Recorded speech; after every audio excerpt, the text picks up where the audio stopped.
I believe now more than ever that we are closer to getting the Epstein files out. So can we please just put this story to bed? I'm gonna go on vacation for a week, and hopefully by the time I get back, this whole story will be done, and we don't have to talk about it anymore. Well, that didn't take too long.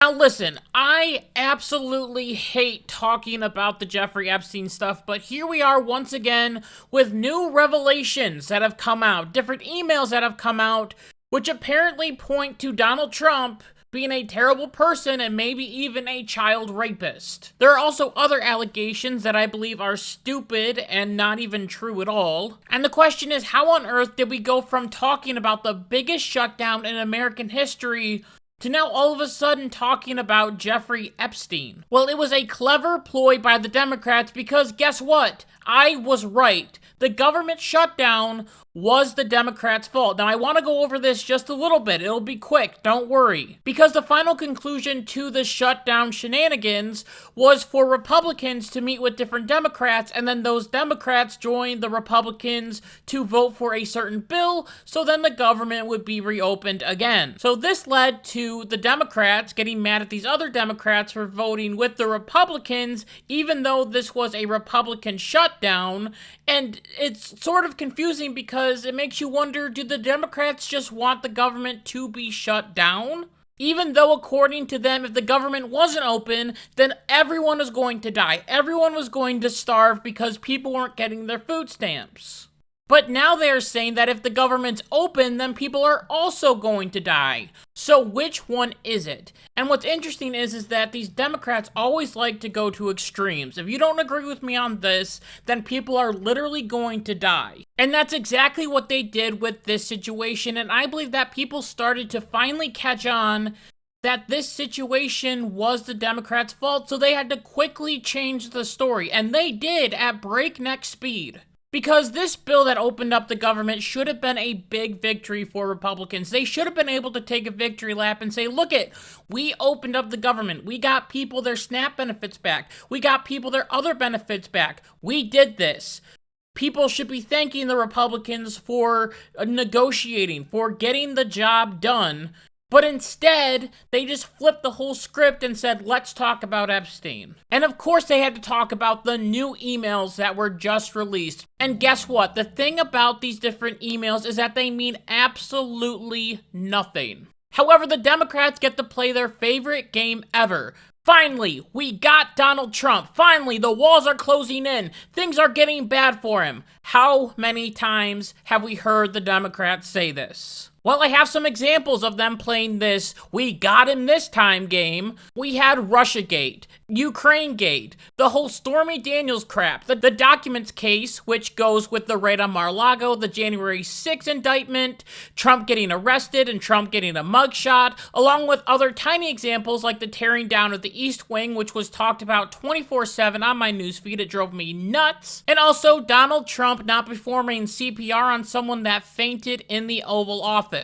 All of these different things were supposed to end the Trump presidency, but they didn't. And I mean, I have lived through every single one of these stupid scandals, and it's all just a big circle. Donald Trump gets caught in some bogus scandal, and the media runs with it 24/7, claiming that this is the worst thing that has ever happened in United States history, and then Donald Trump just kind of sneaks away and gets away from it. So let's get down to the nitty-gritty and actually read these emails that are causing such a stir in the media right now. This email is from Jeffrey Epstein, where he says, I want you to realize that the dog that hasn't barked is Trump. Victim's name blacked out, spent hours at my house with him. He has never once been mentioned. So this looks pretty bad, right? The email is saying that Donald Trump was with one of Jeffrey Epstein's victims in his house. What were they doing inside the house? Were they doing something illegal? Was Donald Trump having sexual relations with a minor? We may never know. Well, actually, we do kind of know because this email isn't new. Well, this email wasn't new and it was actually released a long time ago, and that redacted name was Virginia Giuffre, who, yes, was a part of the Jeffrey Epstein situation and also worked at Mar-a-Lago where she met Donald Trump. And she also claimed under oath multiple times that Donald Trump had nothing to do with the She also claimed under oath that Donald Trump did nothing wrong to her or anyone else. So why would the Democrats block out a name like this? Well, because if they kept the name Virginia in there, it would ruin their whole narrative of Donald Trump having sexual relations with a minor, because Virginia once again said that that never happened. So that email can be debunked. So let's move on to another one. Now, with the release of these different emails, it is becoming clear that the left loves Epstein, hence the title.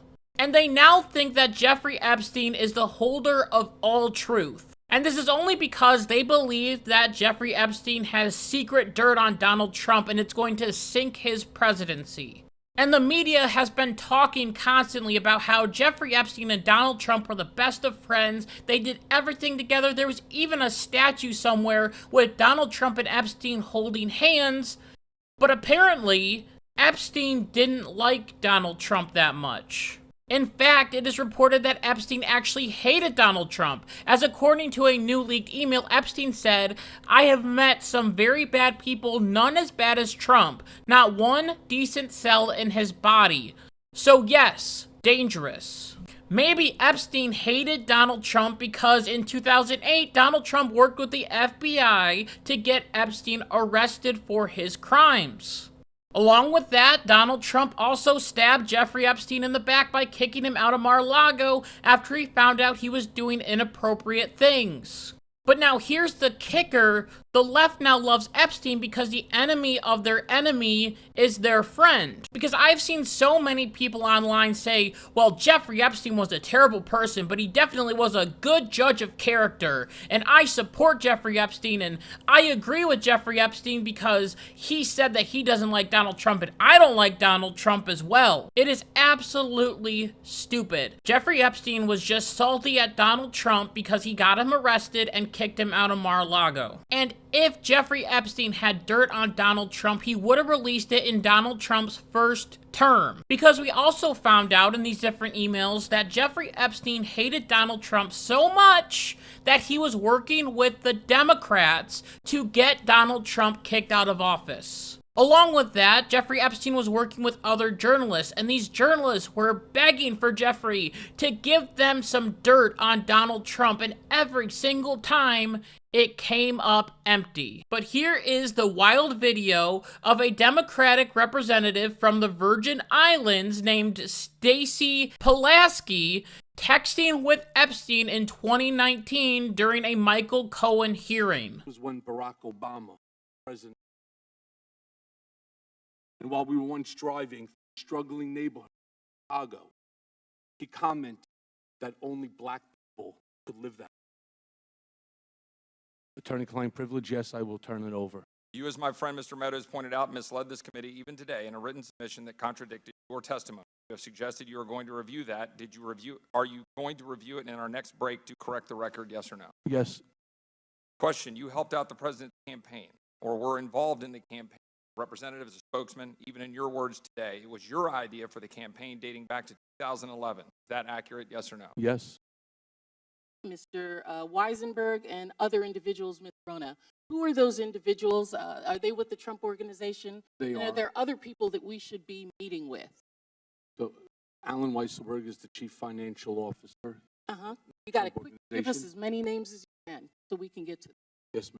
That is absolutely insane, and it just goes to show that the Democrats will work with anyone to sink Donald Trump, even the worst person in the world. Listen, I will tell you right now, if these documents do come out and there's a video of Donald Trump having sex with a minor, A, I will disavow Donald Trump, and B, the Democrats will praise Jeffrey Epstein like crazy. They will treat him with more respect than Luigi Mangione. There would be Epstein merch on every single corner, but the left also has to make sure that they are careful, because when these documents come out, Donald Trump isn't going to be the only name. There are going to be other people that are on this list, so they have to be careful for what they wish for. And we also have to remember that when this list comes out, some of these people might have not done illegal things. Some of them might have just been friends with Jeffrey Epstein, like the whole Stephen Hawking situation. Stephen Hawking went to Jeffrey Epstein's island to do some scientific thing. He didn't do something inappropriate, he did something scientific. So you can't really read too deep into it. Not everyone who's on the list did something illegal or nefarious. But now Donald Trump is calling for the release of these Epstein files, and he wants the House of Representatives to vote for them to be released. And it is about dang time. And